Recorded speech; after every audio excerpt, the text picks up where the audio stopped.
Nous voici au port de Zarzis, une ville située à quelques kilomètres d'une Libye en plein chaos. Comme le reste de la Tunisie de l'intérieur, la région est menacée par la crise, le chômage et l'insécurité. Les 70 000 habitants de Zarzis vivent de l'agriculture, du tourisme et surtout de la pêche. Les pêcheurs de Zarzis sont connus pour rechercher en pleine mer de précieuses éponges. Mais Zarzis reste avant tout une ville d'émigrés.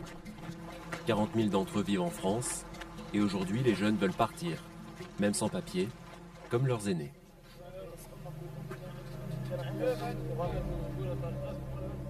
Dès l'écroulement de la dictature, les contrôles des douanes et de la garde côtière disparaissent. Les jeunes de Zarzis veulent croire qu'une ligne maritime régulière allait s'ouvrir avec l'Italie. Tous embarqueraient, forts de leur aura révolutionnaire et munis de visas. La réalité fut tout autre. Voici en exclusivité les images du premier chalutier parti des plages de Zarzis en janvier 2011. Ils seront des milliers, sans papier, à embarquer pour Lampedusa. La traversée revient à 3000 dinars, soit 1300 €, 6 fois le salaire minimum. Nabil gagnait l'Italie dans la première embarcation qui quitta Zarzis après la Révolution. 6 mois plus tard, il rentrait, faute de travail, et achetait un bateau de pêche. On part. À côté de ici. C'est pas loin. On a de chance. On a de chance qui est jeune. Il est passé. Il y a des gens qui sont morts dans la mer. Vraiment, c'est la mer, c'est dur. C'est ça la vie.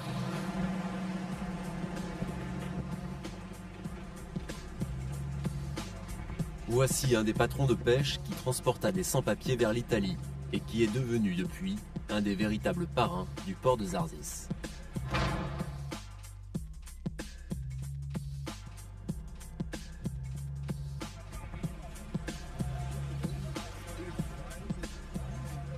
Ali nous emmène vers la plage de Ogla, où échouent les épaves venues de Libye. Peu à peu, il évoque les traversées pour l'Italie, où son activité lui a valu 3 mois de prison. Là, regardez, c'est les gardes maritimes. Les bateaux, là, c'est les bateaux de migration clandestine. Ah oui, qu'ils ont chopé. Oh, ouais, ils ont chopé ceux-là. Il y a des Zodiacs derrière aussi. Vous-même, vous avez été arrêté à Lampedusa. Comment ils se comportent, les policiers italiens? C'est des racistes. Eux, ils prennent l'argent sur chaque immigrateur et toute l'Europe, elle paye l'Italie pour ça. Et toujours, ils demandent l'aide de l'Europe. Et s'ils disent qu'ils ne donnent pas l'argent pour eux, ils vont ouvrir les frontières italiennes comme ça, ils viennent des clandestins.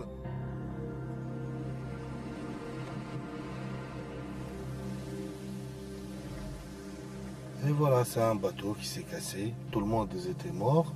Et les cadavres, ils ont sorti les vagues jusqu'ici. Il y en a beaucoup là sur toute la côte. Chaque kilomètre, tu trouves un bateau cassé comme ça, ou bien écoulé, ou bien...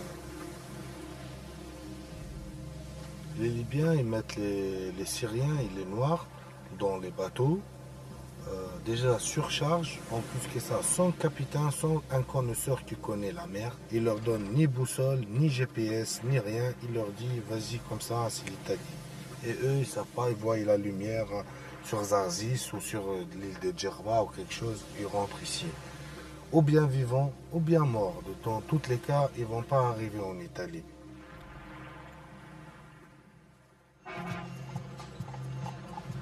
En 2014, 140 000 clandestins ont tenté de traverser la Méditerranée.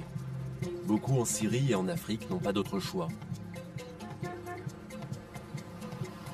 Mais la surprise est de découvrir que le rêve des jeunes Tunisiens scolarisés et épanouis est de partir vers la France.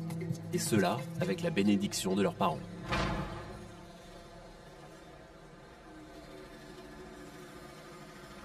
Le rêve d'aller en France, faire comme les autres, comme les jeunes.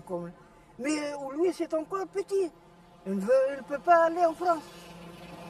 Après, à l'âge de 18 ans ou 20 ans, il a le droit d'aller en France. Mais pourquoi c'est bien d'aller en France? Et parce que tous les jeunes veulent aller, rêvent que la France et l'Europe, c'était quelque chose d'extraordinaire ou quelque chose... le paradis ou quelque chose. Sur la terrasse qui domine la maison familiale, Nous retrouvons le jeune candidat au départ. Ici c'est pourri, c'est moche, il n'y a que de la merde. En France c'est vraiment propre, la vie est bien là-bas. Là-bas c'est grand, ici c'est un petit pays. Est-ce qu'il y a beaucoup de jeunes de 14 ans comme toi qui ont envie d'aller en France pour travailler plus tard?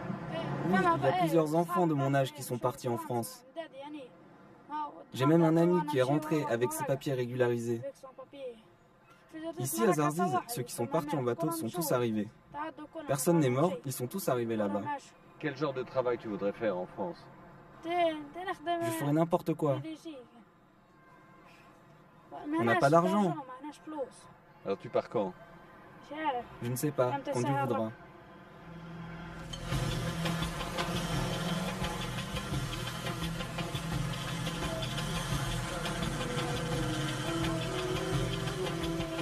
Juché sur la Vespa de son père, Moussa rejoint sur le port son voisin et protecteur, Ali, l'organisateur des transports de clandestins.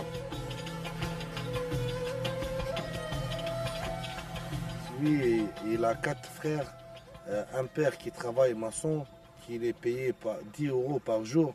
Il va faire quoi avec? Il va donner à ses enfants, il va payer le loyer, payer les DF, leur acheter des cahiers. Faire quoi avec ça? Pour ça, il veut partir pour avoir un peu d'argent pour aider sa famille, son père et sa mère qui travaillent dur tous les jours. C'est vrai, Moussa? On a des pétroles. Vous voyez devant vous les flammes des pétroles, mais les Américains viennent les prendre. On a les sels.